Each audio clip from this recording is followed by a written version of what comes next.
Welcome back. Well, the first full week of the 118th Congress now in the books. The GOP-led House placing Republicans at the forefront of leading some of the high-profile committees, important committees, including the Appropriations, the House Ways and Means, Financial Services, and Energy and Commerce committees. Joining me right now is Florida Congressman, member of the House Oversight and Government Reform, Budget and Small Business Committees, also member of the House Select Committee on the Economy. Byron Donalds is here. Congressman, it's great to see you. Thank you so much for being here. You are also on this new House Steering Committee responsible for the decisions about committee member appointments. Tell us how it went and what went into your decisions and your conversations with the Speaker in terms of who should lead these committees. Well, first, good morning. Good to be with you. I'll tell you, being in the room when these decisions are being made, the Republican Party, we really have an embarrassment of riches. The gentlemen who are applying to lead these committees were incredibly talented, and they were tough choices. But coming out of the room, we believe that these are going to be the people that are going to lead these committees in the best way possible, and that they are going to get the job done for the American people. I mean, it was everything, not just from personal backgrounds, but also what was their plan? What were they going to do? So not only did we do that, we also went through the process of making sure that we call them the A committees in Congress, Appropriations, Financial Services, Ways and Means, Energy and Commerce, that members who had put the time in, put the work in, were slated on those committees so they can get to work as well, so we can be effective in this Congress. Well, I mean, Congressman, there's a lot of work to do. OK, let's talk about oversight. The 14th round of the Twitter files have been revealed. Top Democrats denounced reports about flaws, no evidence in the Trump-Russia investigation. It was, of course, broken wide open by California then Congressman Devin Nunes. He was on my Sunday Morning Futures program literally almost every week, telling us the evidence that he was discovering, and he was attacked. The show was attacked, and I was attacked because we were searching for the truth. Tell us what your takeaway is from these Twitter files.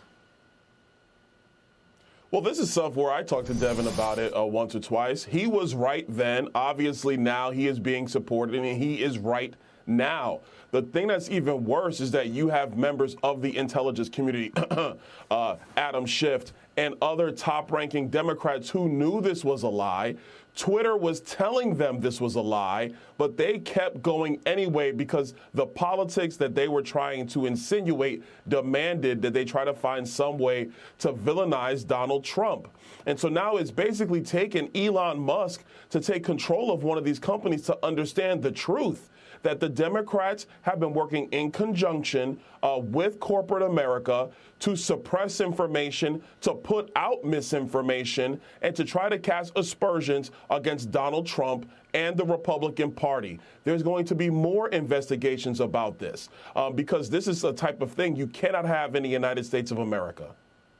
I mean, it's just extraordinary that you have a sitting congressman, an elected official, at the time the chairman of the House Intelligence Committee, I'm talking about Adam Schiff, going on TV shows like Chuck Todd on NBC and telling the American people that there was collusion between Trump and Russia, quote unquote, in plain sight.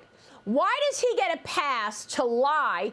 He was the chairman of the Intel Committee. We know he knew otherwise, OK? We know that he had the evidence. He was in the Schiff. He was looking at the documents. He was conducting open testimony. We know he knew otherwise. How does he get away with going on TV and lying to the American people that there's collusion in plain sight? Where's the accountability? Well, actually, he's not going to get away with this one. There's a reason why Speaker McCarthy is going to remove him from the Intel Committee. This is the reason why. Because he blatantly was lying. There are many members who believe he was leaking to the press, leaking key information to the press. And so that's one of those things we're not going to allow him to stay on the Intel Committee because now the proof is clear to the American people that Adam Schiff just simply can't be trusted with one of the most sensitive committees in all of Congress, the Intelligence Committee. Well, I mean, there's even a bigger story here, and that is the threat of communist China. We know that the CCP wants to be the #1 superpower overtaking America. We know that CCP-tied officials sent tens of millions of dollars to the Biden family. All that's out in the open. It's on the Biden laptop.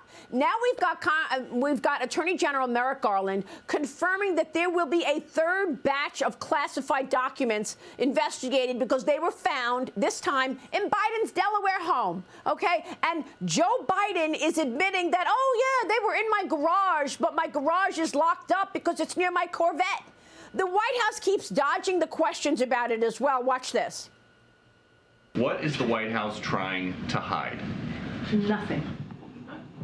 Someone gave the president a statement to read on Tuesday that was incomplete at best, misleading at worst. He takes classified information and documents very seriously. That's what he said. He said that he did not know that the records were there. He does not know what's in them. Congressman, I mean, this is outrageous. No, I agree with you, Maria. This is completely outrageous, and we're going to get to the bottom of this, too. A couple things for the American people. These documents have been in the possession of Joe Biden for years, which means that he had them when he took them when he was leaving the office of the vice president of the United States. Ladies and gentlemen, the vice president of the United States has the same ability to declassify information as you or I, meaning he has none. And so what happens is that this is information that the vice president at the time should not have had in his possession, definitely does not have the ability to remove said information, and just a reckless disregard for how to secure those documents is a whole other thing together. Second thing, what has taken 6 years to find these documents? Nobody knew they were laying around the place. And the third thing, and this is the one that's most concerning to me, I want to go back to the first batch of docs at the Penn Biden Center. That Penn Biden Center, we have come to learn, has been funded in some respects by money from China. Joe Biden, when he was a private citizen after the vice presidency, was taking a salary from the Penn Biden Center.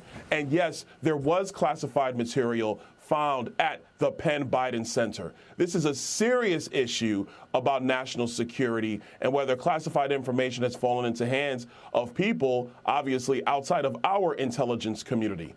And he did all this when he didn't have the ability as president to declassify information. And so people will say, oh, they're now already the internet trying to compare this to Donald Trump. It's one very key delineation. Donald Trump was a president of the United States who has the ability, the singular ability, as head of the executive branch to declassify information. And he has actually been working with the National Archives about that for a year and a half. We have a serious problem with elements of our government choosing when and how to use all of their tools, namely raids, to suit their purposes. There was no need to raid Mar-a-Lago, especially in light of now the third batch of documents that have been found in the possession of Joe Biden from before his time as president of the United States. Yeah, well, let's not forget that they knew all of this before the midterm elections, and once again, they sat on it. So you've got the FBI sitting on the Hunter Biden laptop. You got the DOJ sitting on the additional documents, classified documents found in Biden's possession right before the election. This is all election interference, and we don't know if the Chinese Communist Party had access to any of these documents sitting in his quote-unquote locked garage with his Corvette. Look, I agree with you on all that, but you make a great point, Maria. For years now, Democrats have accused Donald Trump and Republicans for either ignoring election interference or even engaging in it in a subtle way or a clandestine way. What the Twitter files have shown and what this information, what these documents have shown, that it's actually Democrats who have engaged in misinformation with respect to elections. And for the Department of Justice and the FBI not to release this information to the public, considering that Democrats were in part running on Donald Trump's quote-unquote misuse of classified information, is outrageous. The public should have known, and House Republicans are going to make sure that they have the facts. Congressman, we're watching your leadership for sure. We want oversight. Thanks very much for joining us. The American people are steaming mad. Congressman Byron Donalds in Florida this morning. Thank you, sir.